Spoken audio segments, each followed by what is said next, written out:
Não é mais.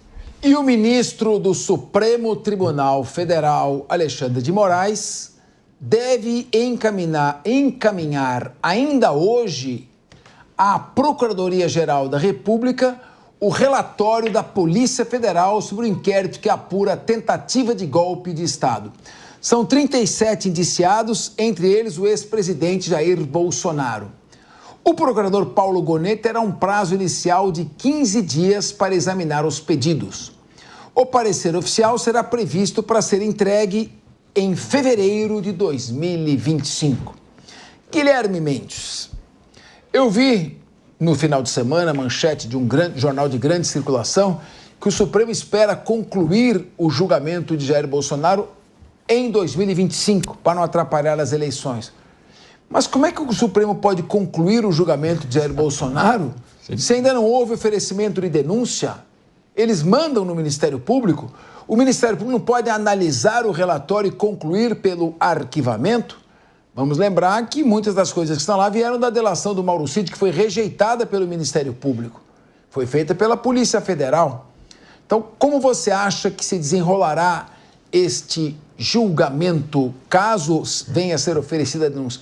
Você que é tão bem informado, além do que saiu na imprensa sobre as opiniões dos delegados federais, você viu objetivamente diálogos, provas, transcrições de diálogos? Conta pra gente o que tem de objetivo mesmo, que eu estou curioso para comentar e, claro, não passar pano, desde que eu veja onde está a prova. Capês, de objetivo, eu vi homens fortes do governo tramando a morte do então presidente eleito e vice-presidente da República. Aonde você viu isso? Numa clara... Não, eu não li o inquérito. Não, você falou de objetivo. Não li o inquérito. Não, pera. Minha pergunta... Calma, eu fiz uma pergunta. Diga lá. O que você viu de objetivo?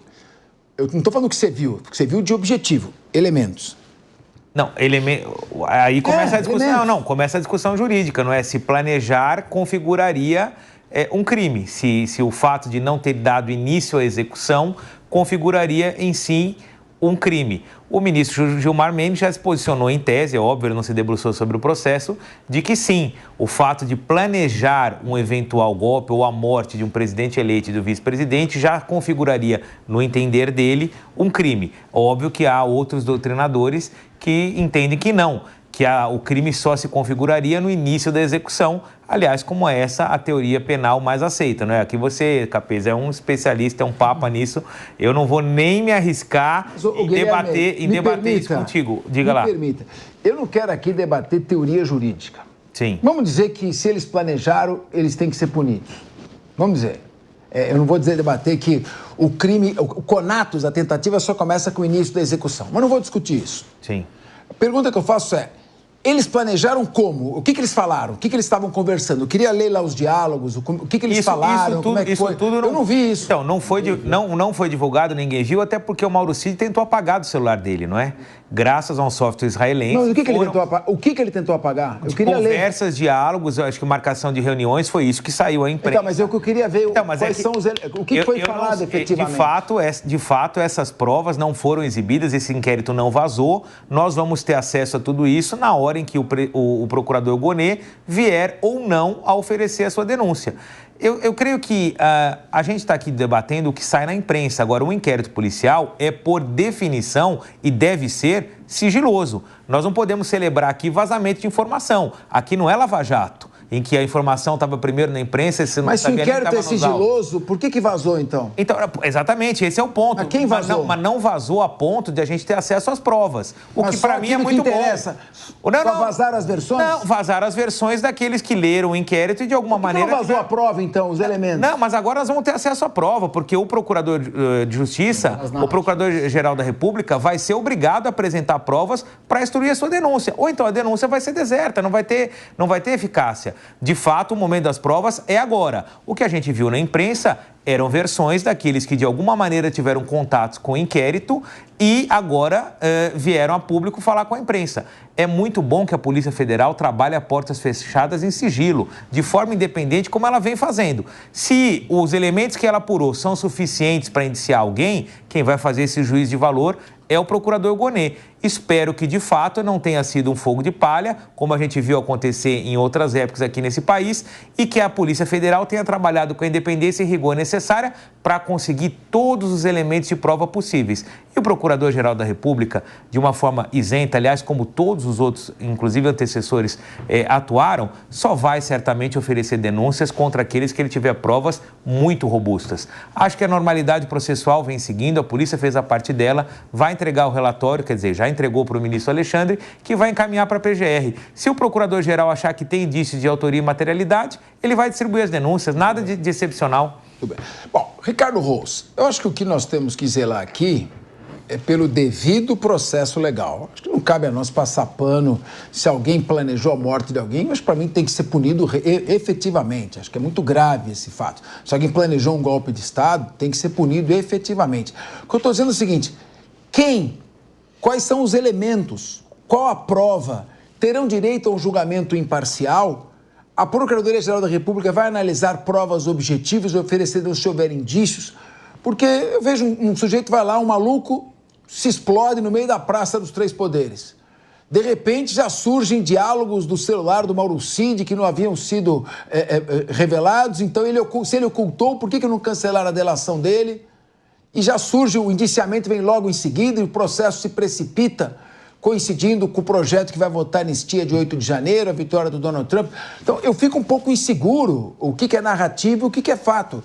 É apenas isso, por isso eu coloquei, não quis apertar o Guilherme Mendes. Falei, o que tem de elementos? Eu gostaria de poder analisar objetivamente o que existe em prol do Estado democrático de direito, do devido processo legal.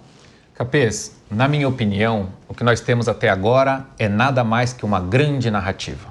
Na minha opinião, não teve tentativa de golpe. Se teve um oficial da reserva, 4 suboficiais, 4 pessoas ali do terceiro escalão do governo conversando no WhatsApp, que o táxi não chegou e aquela papagaiada toda, que sejam punidos. Mas para mim é uma forçação de barra, levam 2 anos de prende um, prende outro, vai atrás de celular, na tentativa de se efetivar a conclusão de uma grande narrativa de o que eu acho que é um prejuízo que a esquerda está fazendo, banalizar o que de fato é tentativa de golpe de Estado. Está banalizando 4 pessoas conversando no WhatsApp, um táxi que não chegou, e isso é absurdo, banalizar algo tão grave como seria a tentativa, a queda de um Estado democrático como é o Brasil. Mas é o que eu vejo, não estou vendo materialidade alguma até agora, meia dúzia de conversas que foram vazadas no WhatsApp não digam nada, não ligam ninguém a lugar nenhum, a não ser essas 4, 5 pessoas falando do terceiro escalão. Elas estiveram no palácio em um determinado momento que talvez o presidente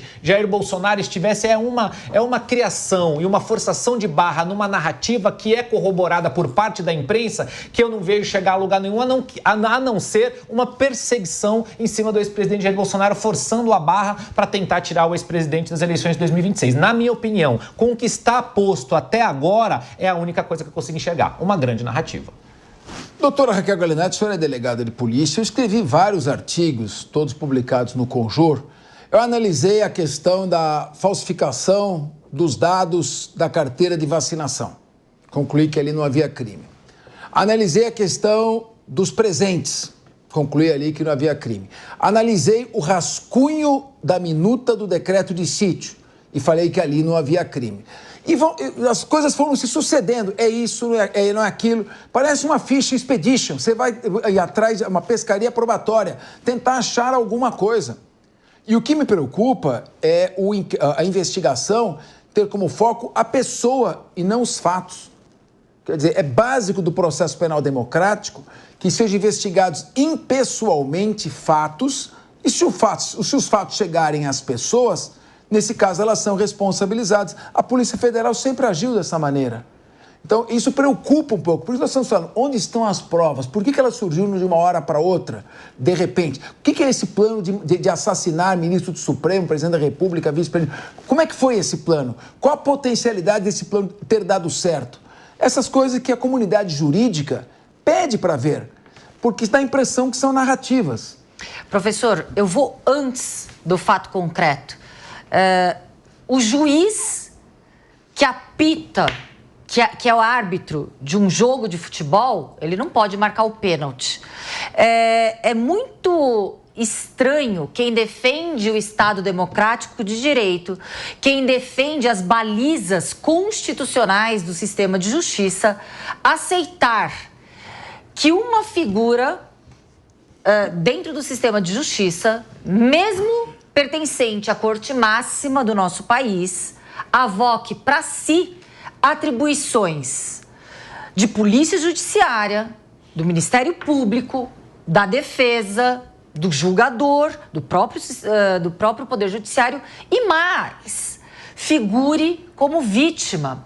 É óbvio que é necessário para que tenhamos lisura e não tenhamos provas contaminadas ou provas que sejam suscetíveis a questionamentos e dúvidas, que a parte que está ali ao julgar ou a presidir o inquérito, relatar o inquérito e relatar o processo, não faça parte como vítima.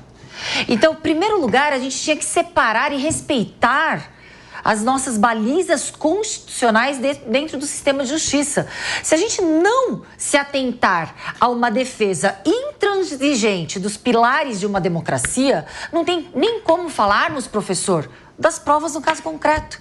Nós não estamos respeitando, aliás, não estão respeitando as regras da legalidade do sistema de justiça no Estado democrático de direito. Meu querido Davi Andrade, o Supremo Tribunal Federal há pouco julgou por 10 votos contra 1 constitucional a figura trazida pelo pacote anticrime do juiz de garantias.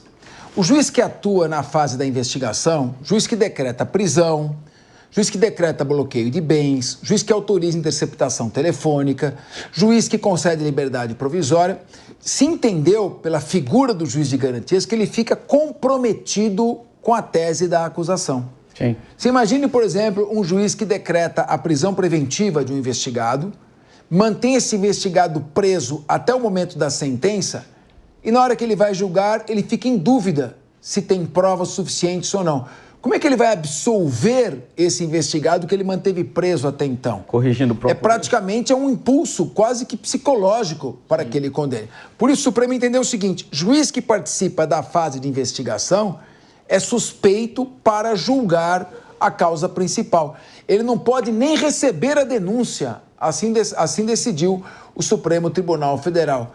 Então, não seria coerente o Supremo Tribunal Federal se acautelasse com relação a isso também, para evitar a impressão de que, por exemplo, Jair Bolsonaro não terá um julgamento imparcial e já está condenado antes mesmo do processo começar? Perfeito, Capês. Olha, a gente já se debruçou sobre esse inquérito aqui várias vezes, né? Esse inquérito especificamente em que houve esse indiciamento do presidente Bolsonaro e de todas essas pessoas que participaram desse suposto golpe, é o inquérito das milícias digitais. E esse inquérito, dentro desse inquérito, cabe tudo. Cabe tudo. O Supremo Tribunal Federal criou ali um buraco negro que atrai tudo. Então, qualquer coisa vai ali para dentro desse inquérito. A decisão do ministro Alexandre de Moraes, que autorizou a operação da Polícia Federal, nessa decisão, o ministro Alexandre de Moraes se cita, diz do nome dele até em terceira pessoa, por mais de 44 vezes. E hoje, essa semana, recentemente, não sei se foi ontem, o ministro Gilmar Mendes, porque eles falam assim, tudo público, não falam no processo, vai dar entrevista e já dá a sua opinião, já dá a sua posição, já antecipa seu voto. Nós estamos vivendo um mundo, gente, que é inacreditável o que a gente está vendo. Aí o ministro Gilmar Mendes vem e fala agora que ele não vê nenhum problema do ministro Alexandre de Moraes presidir o inquérito. Gente, tem uma norma no Código de Processo Penal, tem uma norma no Código de Processo Civil, está na lei, que o juiz não pode atuar em um processo em que ele é parte interessada, e nem parentes até de terceiro grau, que são partes interessadas, ele não pode atuar, ele é impedido. E nós estamos aqui tratando isso com a maior normalidade. Nós estamos tratando como sociedade com a maior normalidade, como o Supremo Tribunal tem instaurado um inquérito, ter nomeado um ministro sem distribuir o inquérito. Nós estamos tratando isso como tudo normal. E agora já passamos para a fase de analisar as provas, né, Capês? Se o Ministério Público denunciar, se o Ministério Público fosse de fato autônomo nesse caso, deveria simplesmente recusar a possibilidade de denunciar qualquer dessas pessoas nesse inquérito.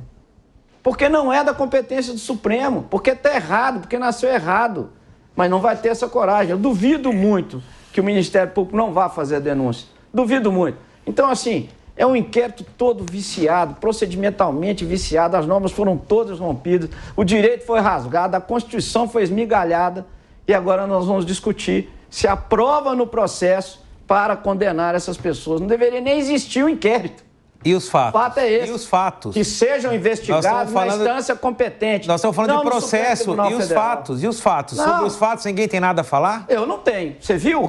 Eu não vi. Você viu prova? Você viu a materialidade? Se o ajudante de ordem do ex-presidente da República faz uma delação, isso está no processo, Sim. em que ele diz que houve uma reunião em que o candidato a vice-presidente promoveu uma reunião com o general de brigada, diferentemente do que o Rose falou, não era funcionário de quinto escalão, o cara do almoxarifado, o motorista da van, oficial da reserva de brigada. Isso está na delação. Isso está na delação. E a delação por si só é prova? Não, mas então você está querendo dizer que ele mentiu? Por si só é prova? Tá querendo que é uma das provas, não, é um elemento de prova. É um elemento de prova, sim.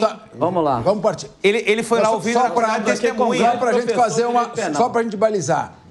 Colaboração premiada não é prova. Não é prova. É meio de se buscar a prova. Exato.